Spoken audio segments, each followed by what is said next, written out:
ทั้งสองทั้งสามมันจะไงเกกาหนาหวานขึ้นมาแล้ว กระพูงามๆตลอด เรา ตะเล คิดว่าพวกเจ้าคือมหาพงดีมีอยากมีงานอย่างลูกหลานเล่าสู่พ่อพันธุ์มาคนนา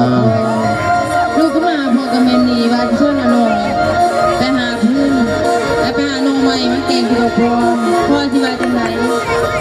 หมายความว่าพวกเจ้าทั้งสองทั้งสามในส่วนกันไปดินป่าดินดงทหารหลวงหาพื้นจันตี แม่เลยพ่อ ถ้าไปว่าที่จันทร์ก็แม่ก็บ่เคยหามเคยหวงพวกเจ้าดอกว่าจะได้ละเท่าจะสิว่าจะได้เป็นลูกกับเต่าของเฮา จะแล้วแต่เจ้าเลยเฒ่าเอ้ยลูกเฮาก็ใหญ่เป็นสาวแล้วตลอดตะเล เจ้าบ่มีความสั่งสอนลูกเลยบ่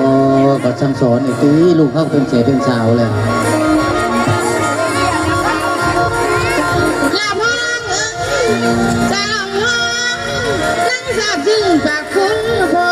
อยู่เหนือหัว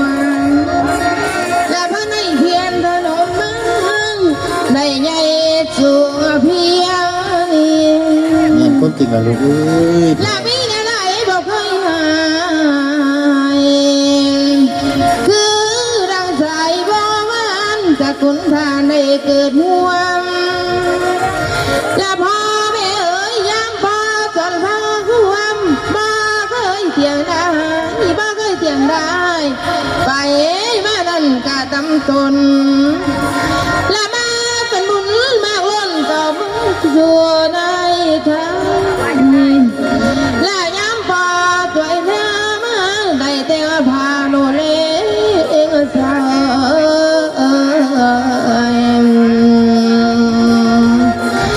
และนางคือเป็นกระจกน้อยเธอไม่ย้ำเจ็บเป็นผ้าของหอยและเดียวทองและแม่นั่นเอ๋ยน้ำทะเลอันเนื้อน้องหาแนวเปรียบบ่ได้ใจเจ้าแห่กุศลและนับเป็นบุญมากรุ่นในมาอยู่อาศัยเติมพระสวยพาเนื้อได้แต่พามาคอยเจ้า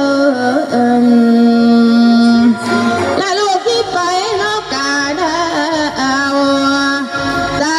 วันแดงลูกที่เต้าและพ่อแม่เอ๋ย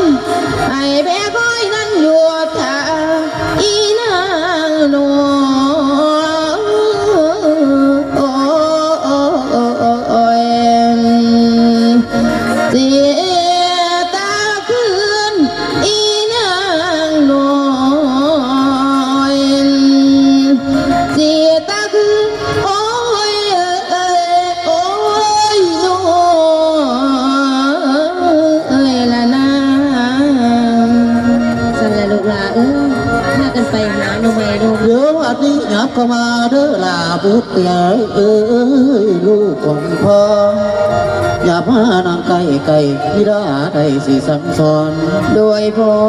เรายังเป็นสาวนู้สาวนี่ทั้งดีคือนกเก่าปาดมาบินผ่านตายเขาจะดังโอกกันอันว่าความเว่านั่นเลือเว่านั่นแหละปากบวนหัวนวลเลือละลา โดยพอหนูจิจือจะ อย่าพากะปีเตียงดังคือสาวบาน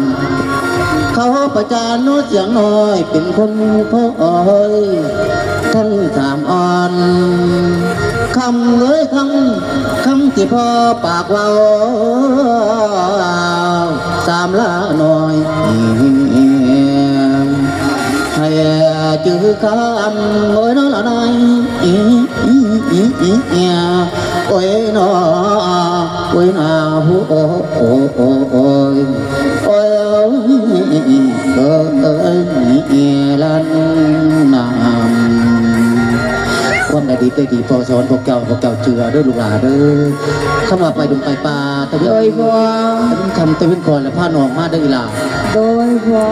ว่าสันเมียจะเข้าไปพักผ่อนกับพ่อของคุณ แต่ละปวงรักษาหนองรักษาหนุ่งเด้อ โอ้ยเอื้อยจะ เจ้า ก็ เป็น จะเห็น ผู้ใหญ่ ตัว เจ้าเป็นน้องเป็นนุ่งเด้อพวงเด้อ แม่นอีพอเพราะว่าตีนผมให้ลำเตียงตีนชินให้มันเพิ่งพอ เจ้าเจ้าบอกน้องบอกนุ่งได้นานบอกพ่อไม่ได้บอก แค่นั้นแหละเขาจะได้ผัวจะได้ผัว บ่ได้ ถ้า เขา เรา เว เล ลาย แล้วเป็นบ้าๆบอๆกับฉันเพราะว่าเมียงานมีกูกับเล่าสะดอก จะสั่นเพื่อข้ากันไปด้วยลูกหลานเด้อเมียก็พอจะขับไปพักผ่อนก่อน บ่เป็นอย่างโลกพอ พักผ่อนสัญญาแม่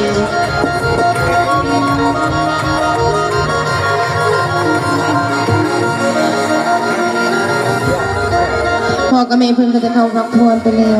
ต้องลาไปมันนี่เอ้ยจะพาพวกเจ้าไปอัน ข้าไปเป็นเอ๋ย ก็ไปให้เพื่อนไปเล่นไปชมปลาเลยเนาะ แม่กษัตริย์หนึ่งเข้าพากันไปเถอะเอ๋ยยามมันสวย อภัยสุกยา